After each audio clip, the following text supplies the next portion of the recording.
আমার স্কুল জীবনের শ্রদ্ধেয় শিক্ষক শ্রী অমল কুমার ঘোষ মহাশয়, ওনার হাত দিয়ে তৈরি হয়েছে শত শত ডাক্তার, ইঞ্জিনিয়ার, কত শিক্ষক, অধ্যাপক, আমলা, সকলেই আজ সমাজে সুপ্রতিষ্ঠিত।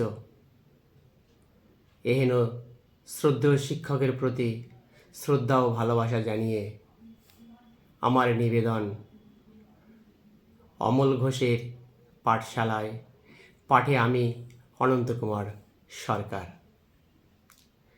আবারে ফিরে যেতে মন চায় স্কুল জীবনের অমল ঘোষের এই পাঠশালায়।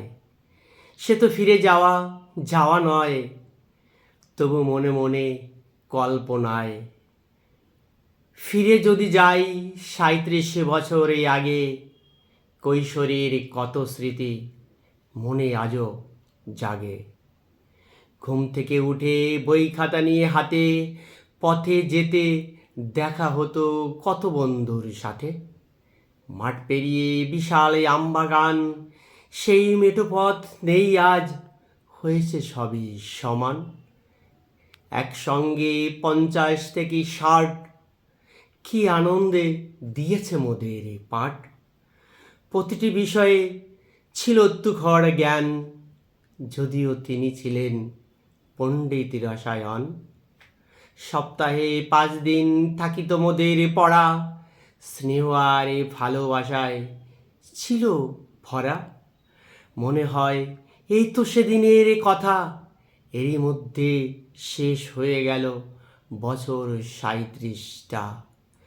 কেউ বা এখনো দাদু, কেউ বা ঠাকুরমা, কেউ বা নাতি কোলে শুনছে দিদিমা। জয়ন্তী আর লক্ষ্মী তারাও হয়েছে বুড়ি, পঞ্চদশ সকলে পেরিয়ে একসাথে আছে জুড়ি। নমিতা এখন মনাদা বলে না, অমল ঘোষ নাম ধরে আর ডাকে না। এজন্য কালের স্রোতের ধারায় নিত্য আসা যাওয়ায় সবই যেন আজ স্মৃতি, স্থান কাল তারও হবে ইতি। কল্লোল সজল শিশির বড় বড় পদে আছে, মল্লিকা সরস্বতী রুমাদের ভুলে গেছে। শান্তানুপুর বুলবুলি নাম না জানা আরও কত যে বলি।